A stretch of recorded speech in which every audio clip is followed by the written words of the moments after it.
Hey guys, welcome back to Enlightened Tale. It's your host Kev here. Today we're going to be taking a look at Snorri Sturlusons Edda or Edda, not too sure how it's pronounced. It's basically Norse mythology, and it was a compilation that was put together in medieval times, I believe. And it goes into great detail compared to what I understood of previous Norse mythology. I was aware of like Swendel and Fenris Wolf being the child of Loki and Asgard, and I was familiar with certain aspects, the cow, the primordial cow, and all this kind of stuff. But reading this book, I was pleasantly surprised and fascinated by some of the information that I've just read. So I've got a bit of a sore throat, so I apologise if I've got a bit of a dry, coarse voice, but I felt I really wanted to share this. So without further ado, let's get straight into it.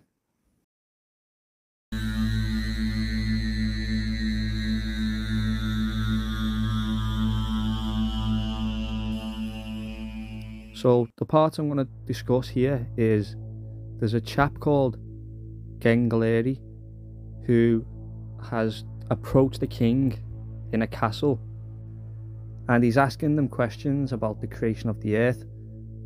So let's get straight into it. Then Gengleri replied, "What did Bor's son do then, if you believe that they are gods?" Hai said, "There is not just a little to be told about that. They took Ymir and transported him to the middle of Ginnungagap, and out of him made the earth, out of his blood the sea and the lakes. The earth was made of the flesh and the rocks of the bones. Stones and scree they made out of teeth and molars, and of the bones that had been broken. Then spoke just as High, out of the blood that came from his wounds, and was flowing unconfined, out of this they made the sea, which they encompassed and contained the earth. And they placed this sea in a circle round the outside of it, and it will seem an impossibility to most to get across. Then spoke Third, they also took his skull and made out of it the sky, and set it up over the earth with 4 points, and under each corner they set a dwarf. Their names are Astori, Vestri, Nordri, and Sudri. Then they took the molten particles and sparks that were flying uncontrolled and had shot out of the world of Muspel, and set them in the middle of the firmament of the sky, above and below, to illuminate heaven and earth. They fixed all the lights, some in the sky, some moved in a wandering course beneath the sky, but they appointed them positions and ordained their courses.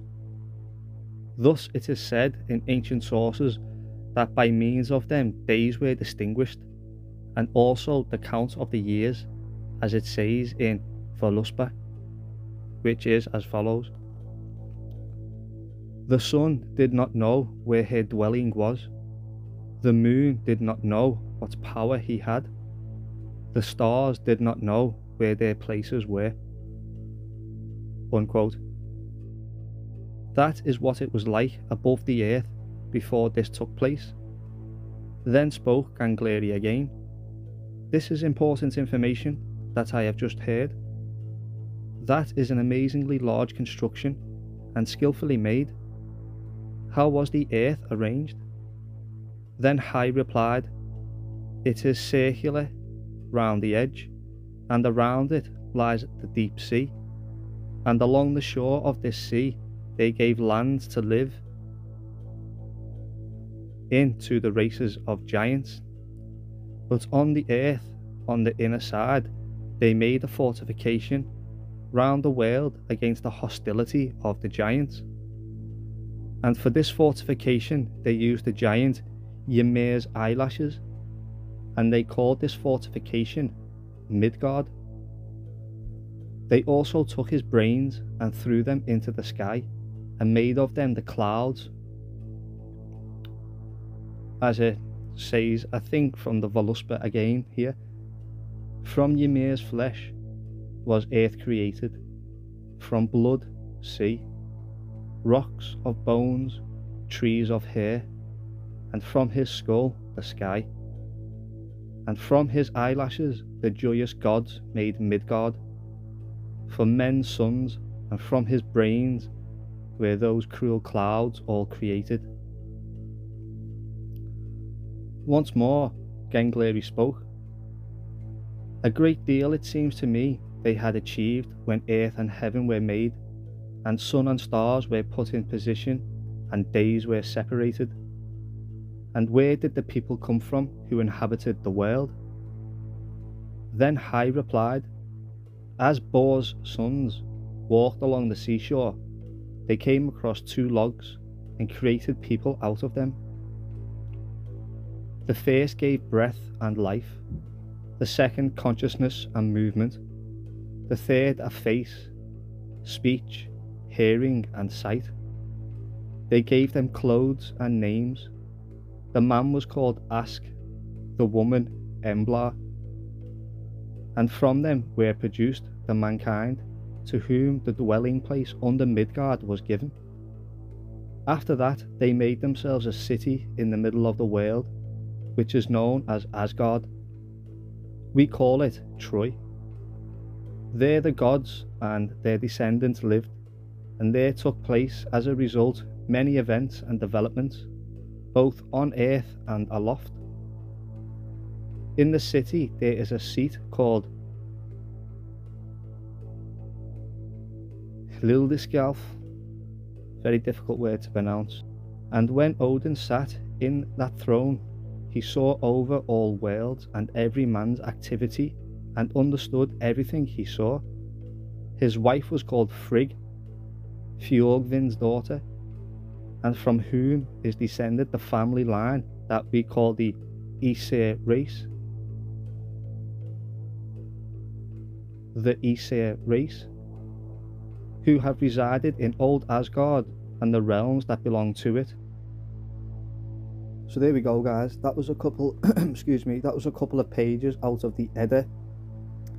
And as I say, I was really pleasantly surprised by the amount of information in this in this Norse mythology that I've already covered on my channel.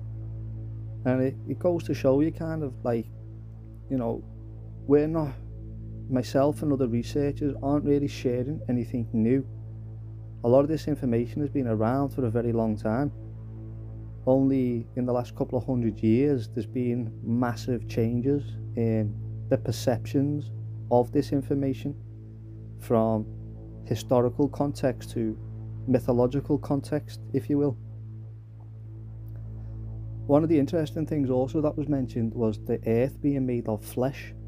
Now, people can check out a video on my channel, and it's about Roger from Mud Fossil University, his theory on Atlantis being in Mauritania, and the mountain range, the Atlas Mountains being a giant dragon which was devouring a fish, which there's a lot of mythological context for.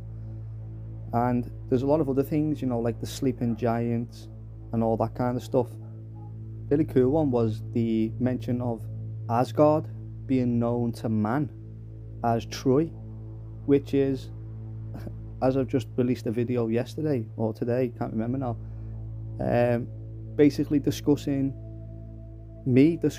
how difficult it is to pinpoint the actual Troy, and the fact that there was multiple Trojan wars, which is a very in-depth video that's going to be coming down the pipeline. It's taken me a couple of weeks to get everything together. And I'm having to learn a lot of information as well, like that golden nugget right there. Asgard was Troy.